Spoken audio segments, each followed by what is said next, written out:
outside, it's like God let me dial up the weather. Got the whole crew here, I ain't seen some of them in forever. It's one of those never forget it, better stop and take it in kind of scenes.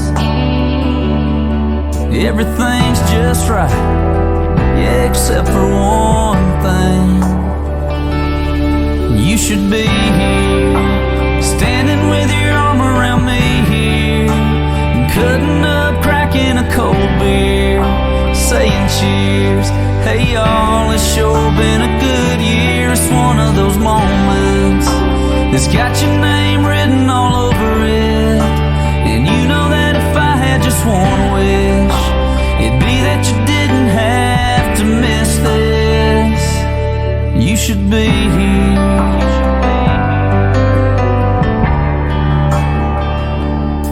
You'd be taking way too many pictures on your phone, showing them off to everybody that you know back home, and even some you don't. Yeah, they say now you're in a better place, and I would be too if I could see your face. You should be here, standing with your arm around me here, cutting up, cracking a cold beer, saying cheers. Hey y'all, it's sure been a good year. It's one of those moments, it's got your name written all over it. And you know that if I had just one wish, it'd be that you didn't have to miss this. Oh, you should be here, you'd be loving this, you'd be freaking out, you'd be smiling, yeah, I know you'd be all about what's going on right here, right now. God, I wish somehow you could be here.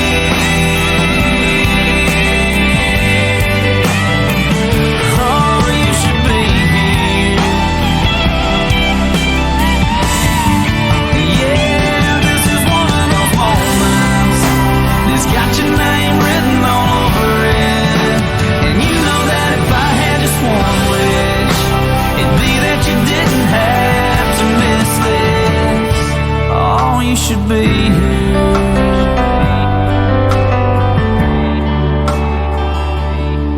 You should be here.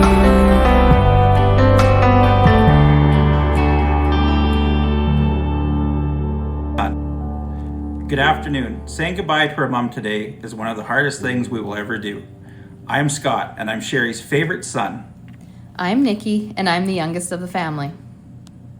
I'm Denise, her oldest daughter, the one that looks just like her. Well, that's what they say. It took me until last week to feel immensely proud of that.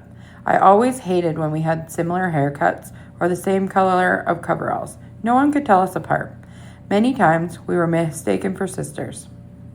I've never figured out why it bugged me, but I'm proud to say that I look just like her, and that comforts me when I look in the mirror and see her looking back at me. On behalf of the rest of my family, we would like to thank you for being here today to celebrate Mom's life with us. So let's begin.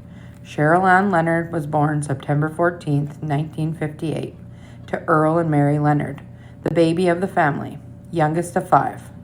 First came her big sister Margaret, then came James, but we all know him as Jim Bob. Then there was Jackie, who was soon shortened to Jack. Brian was the next, but many only know him as Melvin. Then, last but not least, was Cheryl, whom we all know as Sherry. As I started to write this eulogy, I found out some interesting things. One of those things I found out was that they all seemed to have nicknames. No one went by their real names. So I started digging around to figure out why. I was told that it was a thing that Uncle Ron, or also known as Uncle Chester, and Uncle Bill, who we all called Schultz, liked to do. Give everyone a new handle. Mom hated her name, Cheryl, so Sherry it became. Sherry grew up in the southeast corner of Saskatchewan. They moved around wherever Grandpa could find work. This meant that she lived in Cardiff and also in Alameda when she was younger, and that's where she took her elementary schooling. They moved to Bean Fate, where the family settled, and she went to school at the Comp in Estevan. They spent many weekends at the farm in Glenewan or at Aunt Hattie's. It was her home away from home. Mom was not one for being a girly girl. She hated having her hair in ringlets or wearing a dress. Often she could be found riding horses with Sherry Lee or racing ponies with the Swayze girls. If she wasn't doing that, she was helping Uncle Chester or Uncle Bill with the team's mucking stalls or doing chores. On Sunday morning, because of tradition, she might have been found polishing the silver at Aunt Hattie's. She was a mean ball player and played ball in Glenewan for the ladies' team, and she loved hanging out with her cousins, but they were never allowed to call her Auntie. No way would she let Larry, who was just a couple months older than her, call her that. They spent many a summer taking swimming lessons, riding horses and bikes, and growing up together. Mom and Dad met on one of the many trips down to Glenewan. They grew closer and closer and were soon expecting the little old me. Once I was born, they decided to tie the knot. So on March 27th, 1976, Dwayne Bigney married Cheryl Leonard, and they started their life together as a married couple. They made their home at the North Farm, just northwest of Glenewan on the Manor Road, where the farm still sits today. They started out with not very much, and there were days that were very hard. It meant that many jobs had to be taken on. Mom worked at the bar to help make ends meet, and at the vet clinic in Oxbow. She also started at the auction mart testing cattle with Phil Murray. The auction mart job stuck. She worked at both Alameda and Arcola. She would go on to run the penning side, a job that she retired from in 2017. She was sick of the long, cold days, but she was a pro at that job. And she always had a mind for numbers. Never did a group of cattle go by that she did not count. And be darn sure that you did also, because she'd always ask you what you got for a number. Mom loved animals. In the early 80s, they bought their first herd of Maine Anjou cows. This is where our love of showing cattle came from. Many of you here probably met her at a 4-H event, Ag-X or Agribition. She was known for sometimes having a snooze on the tack box in the back stall. I'm sure it was only because she had some early mornings in the barn washing cattle, or maybe she didn't even go to bed, or maybe she had some sarsaparillas. She loved her cows, and she was always a big part in picking the bulls and choosing the heifers. We would keep back for replacements. She also loved calving season. We would spend hours touring around the pasture, tagging and looking after them. In her younger years, she had a small herd of milking goats and a chicken coop full of birds. She always had a dog, except the last couple of years after Oscar went. Instead, she had her cats, Kit and Buddy. It was very easy to leave a cat at home, she would say, if she was going to go somewhere. She worked right alongside us every day. She hauled grain, mucked the barn, carried pails, but she barely ever would drive a tractor, because she always said if I learned that, then I would always be in one of them damn things. She was right. She could do it if she had to, but she never offered for fear she would be in that sucker for days. Together, Dwayne and Sherry had 3 kids: Scott Dwayne, Denise Sherry, and Nicole Marianne. She loved us more than life itself. She was always there for us. She cheered us on in whatever we chose to do. Even if it was in her pointy-toed cowboy boots, jeans, a shirt with cut-off sleeves, and a handkerchief around her permed hairdo, you never saw her without her hair all colored and her newest set of Montana silver jewelry. Until the one time the girls talked her into letting it go natural. She did it for a while, but she hated it. She was a good sport, and she would try anything once. She was always there. She often went without, so we had everything we needed. She was the most selfless person. When Mom and Dad were first married, their house was the place to be on the Manor Road. If they weren't drinking coffee, shooting the shit, or serving up a meal from whoever was there that day, it was card games in the evening and poker on Saturday nights. There was usually someone getting into trouble because they all liked playing tricks on one another. Everyone would come over and sit around the table in the kitchen, and there was always some time for some fun. When I asked a few key players from that era what came to mind when they thought of Mom in her younger years, they always said she liked to have fun and have a house full of people, and she loved to have her family around. Uncle Jack and Jim used to come down on weekends and stay if Grandpa Earl was not staying with us. And Porky was always around too. The house was always full, and the kitchen table always had someone around it. Help at the Communiplex whenever it was needed. Mom taught us that the only way to make a difference is to get involved. I suppose that's where we all get it from. I blame her because I sit on a few too many boards myself now. We rarely express our gratitude for someone because we always think we'll have the time to say how we feel later. Mom made sure we always knew how much she cared. She reminded us each and every day how important we were to her. We knew she loved us because she took the time to be with us. There were not many days that she was not at one of our houses. Heck, there were not very many days that we didn't see each other, and there was never a day without at least a few phone calls. We had a running joke with her. Mom and I liked to watch 1,000-Pound Sisters on TLC. We would always greet each other with a "hit bitch," just like in the show. And so this became the ritual of the phone calls between us. She would usually call me and Denise every morning, and as soon as we would pick it up, it was always a "hit bitch, what's up today?" Or after work, she would call and say, "Is it 5 o'clock yet? Pour me a drink." And at the end of the call, there was always a "bye bitch, talk to you later." On any given day, the call number was somewhere between 10 and 20 or more. We talked about everything. She would always say, "Can I ask you a silly question?" Or sometimes forget that she told you something, so she would tell you over and over. And as soon as you would start to tell her story word for word back or say, "Oh, really?" she knew what she had done. My mom was an incredible person. I feel incredibly lucky to have been her daughter and that we were so close. Mom was a super grandma. As much as she was present for Scott, Denise, and I, and later our spouses Barb, Alex, and Eric, she was an anchor for all of our children. She made sure to find a way to be there for Hayden, Piper, Jagger, Declan, Bryler, Dugan, and Chet in whatever it was. Hayden Burt Bigney was the firstborn grandchild. He was definitely the most spoiled out of the bunch. She doted over him. She was so excited to meet him. We took off early to go to Regina so we could be there as soon as we were allowed to go see him. He was her go-to man if she needed a hand with a snarky cow. She loved watching him in the arena being a pickup man. She really thought that was his calling because he just is a genuinely helpful person. She waited for the kids' rodeo updates every weekend night. He never said no if Grandma asked. She always called him Hater. He was the first one of them that stole her heart. Piper Jillian Bigney came second but first in the girl lineup, and she is the spitting image of her grandma in her younger years. As we went through the pictures of Mom, it's very apparent who Piper looks like. She loved watching Piper be a boss in a boys' world with her roping. She was so excited to go to Vegas last year and watch her run with the big dogs. She wouldn't have missed that for the world. She always called her Peeps. I see a lot of Mom and Piper. She is quieter, with a big laugh and a shit-eating grin when you catch her smiling. Jagger Terrell Allen was the third one to make his appearance on the scene. He was the one grandchild that loves fishing just like her. He couldn't sit still for much else, but he would do that all day. He was always asking her to take him fishing, even if she wore her high-heel flip-flops doing it. Mom spent a lot of time with Jag. That is what she called him always. He was her go-to if she needed something heavy lifted or needed some wire pulled. Bryler Dwight Franken was the first of my kids, and he was Mom's helper in the kitchen. She taught him how to make Apple Betty, and he was the one who would pick her up for a date at the movies or would run stuff over to her house on his bike.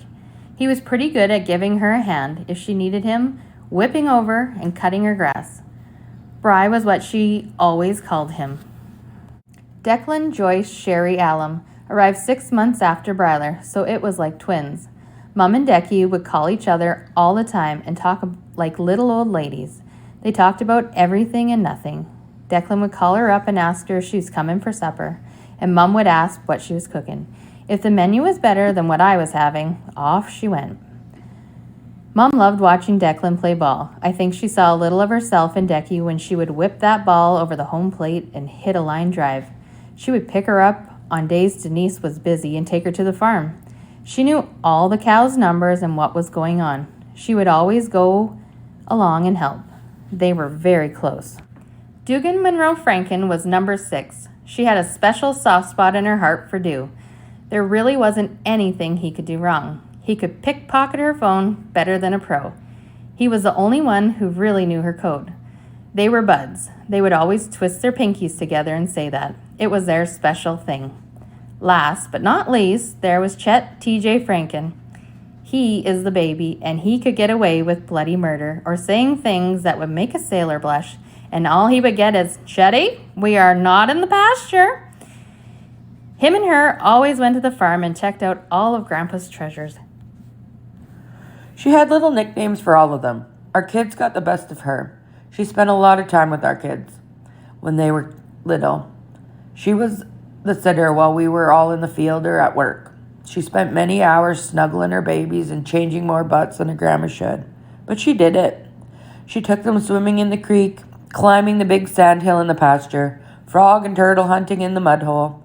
They did some shed hunting on occasion. They all had to help her pull a calf or help to get one to suck. She showed them what to look for in a sick calf. She would take them out to cut strings or just do whatever odd job she was doing. She was never too busy. Most of them learned how to drive at the farm with her and the whoopee. They also learned how to work, and most learned how to fence with her also. They just came along and had to help, because if you sat on your butt, you didn't get to go do the fun stuff at the end. She would pack a cooler and have a pasture picnic with them.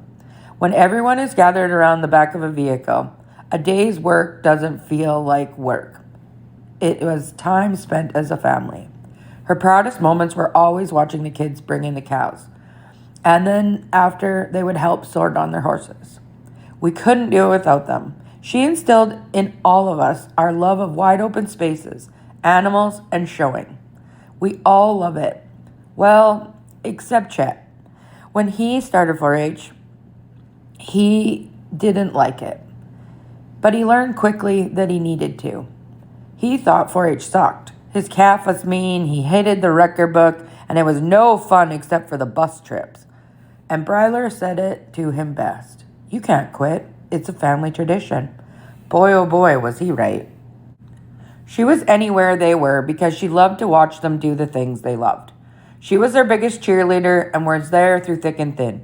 She just didn't show up when it was competitive. She was so important in their day-to-day lives and making sure that each of them got to the right spot at the right time.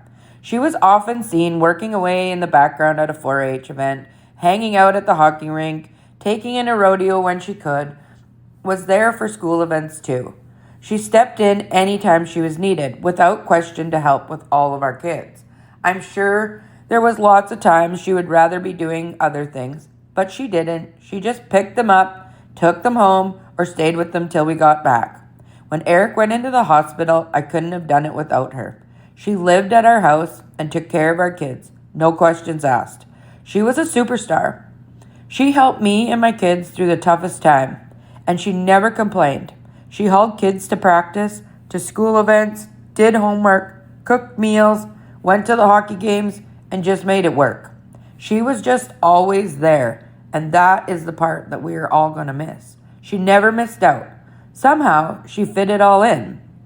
She was a major reason why all of us are involved in 4-H. She was a leader, and she loved all of her 4-H kids also. Many of them were just like her own. One of the very tough things about the last couple weeks is that Mom was so involved in our lives and the lives of our children that every time we do anything, we are reminded of her because no matter what, she was always there. If we think about our day and working on the farm, it's not the same without Mom. It's different doing things and not having her to bug and having her to say, oh, fuck off. The hours spent fencing, laughing at each other when it was windy, or when the electric fence would give her a little zap and she'd jump and curse. She was our personal vet and a mean cow chaser. The many whoopee rides together to check cows, tag calves, or use the needle gun will never be forgotten. The whoopee seems to make you invincible, even when you have a mad mama cow. Except when you've gotten out to check on a calf or to tag one. You have to try to get back in really quick. Amazing how fast one can get around an open door or through a window when necessary, especially when the people in the vehicle are peeing their pants laughing at you. Once you're safe, of course. She was always fun to video when she was focusing really hard or had an interesting outfit on or was talking to herself to figure something out. Took a long time, but eventually she would catch you, give you a glare, and once again, tell you to fuck off. To Mom, camping and fishing were a great way to pass the time. She would take as many of them fishing that wanted to go. She got herself a fish shack the last few years, and many hours were logged over the winter. She would take them there, and she would pack a half a pig worth of side pork. She would cook, and they would tell fish stories. Camping meant good meals, bonfires, and lots of family time. She always loved to come camping with us. Even with the fact that we were often together all week, Sunday supper was really important to Mom. She was the glue that held us together. If one of us were mad at each other, she would always tell us to smarten up, make up, and move on. It was important to her that we were all together anytime that we could be, not just for special occasions, but because that is what family does. It was always the more the merrier. No one was ever excluded, and the invitation was always open. She'd just throw a few more potatoes in the pot, but she would always use her ninja dust when it was time for the dishes. Poof, she was gone. Unless we were playing cards. Then she'd whip out her baggie of quarters, and she was in. We played lots of different games, and she helped teach all the kids how to play. She affectionately got her name Grandma Slewfinger because when we would play Ramoli, she would always swipe her finger around the dish to make sure she got the last quarter hiding in the corner. It's important that cousins grow up like siblings and that children are best friends. I am grateful for my family. We are small, but we are a tight group, and she made sure of that. Family was the most important thing to her, and that will be something I promise her now that I will never let slip away. My mom was cherished by so many people. She always knew how to brighten someone's day and make them feel loved. She treated everyone with kindness, and her smile could light up a room. Her laugh was something else. She rarely got mad, and when she did, you knew she had a darn good reason.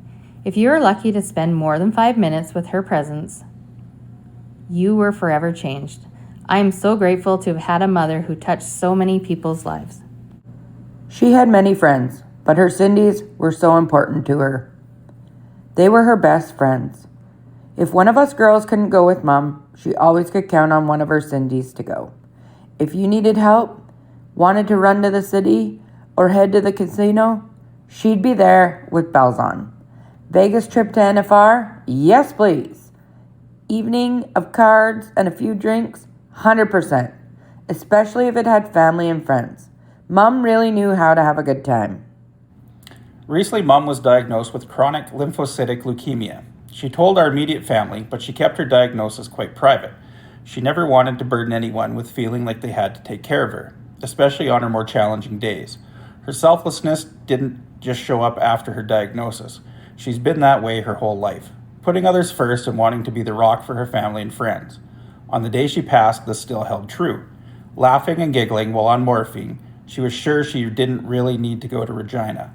To know that that was how Mom was minutes before she was unable to be saved was truly fitting. She was full of life and love. She did not suffer, and for that we are grateful. I spent almost every day with her for the last 16 years. This last couple of weeks have been really hard, and it still seems so unreal. I should be able to just pick up my phone and call her, and she should be knocking on my door and catching Eric and his gitch at the table in the morning. I keep looking at my phone, waiting for the text that says Mom, whenever I hear my phone ding. It's not there. After the sale, we were sitting having supper, and I said to Eric, I'm just waiting for my phone call. She'd always call right after something big like that, if she wasn't there. It's the little things like picking up her hammer the kids got for her for Christmas, with the loving inscription on it, Grandma's hammer, F off. Fixing the fence and needing the little wrench she always carried in her pocket. Having no one to come pick me up because I needed to move a tractor, or someone to open the gate at the Buffalo. Those are the things that bring back fond memories, and all the firsts we will be having coming up. Those things are the hard part. But I also know she would drop anything to come and help us. I miss her conversations. I miss her stupid comments. I miss calling her up for information on how this person is related to that person. If there's one thing that we all need to take home and think about from this experience, is that life is short. Live your life to the fullest. Take the time to stop and smell the roses. Do something you're passionate about. Live with no regrets. Take the trip. Buy the horse. Because the memories you make with people are what they remember. And that's what comforts us in the end. She was one of the best, who leaves behind big shoes to fill. But we cherish all the quality time we got to spend with her, and the joy in her eyes we saw when she spent time with her grandkids. To each of her grandkids, know that Grandma Sherry is always here. She is your guardian angel and one of your biggest fans. And that we all see parts of her in you. A living legend. The time and love and the values and compassion she gave to our family will mean Grandma Sherry will live on forever in each one of us. We love you forever and always, Mom and Grandma. I just hope I can be half the grandma to my grandkids you were to ours. We love you, Mom.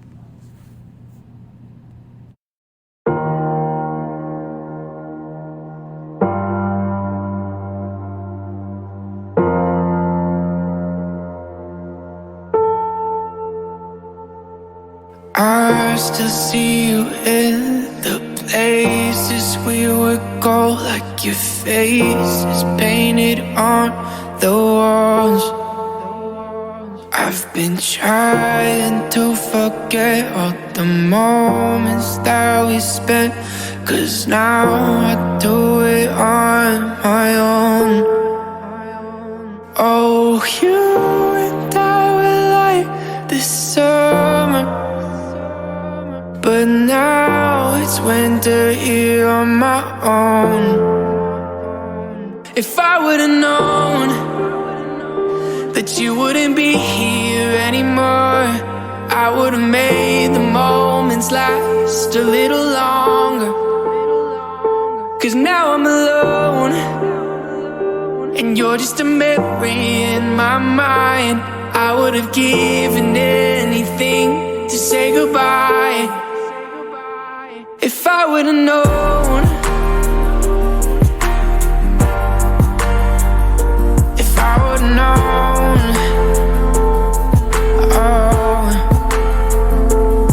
oh, I remember how we would laugh all the time, but now you're not around, and I'm just trying to find something else to fill the empty spaces you left behind. But nothing ever seems to work. I've been thinking about the things that you used to say, even not around. You're in my head every day, but it's fine, I don't mind. I promise I'll be okay. If I would've known that you wouldn't be here anymore, I would've made the moments last a little longer. 'Cause now I'm alone, and you're just a memory in my mind. I would've given anything to say goodbye. If I would've known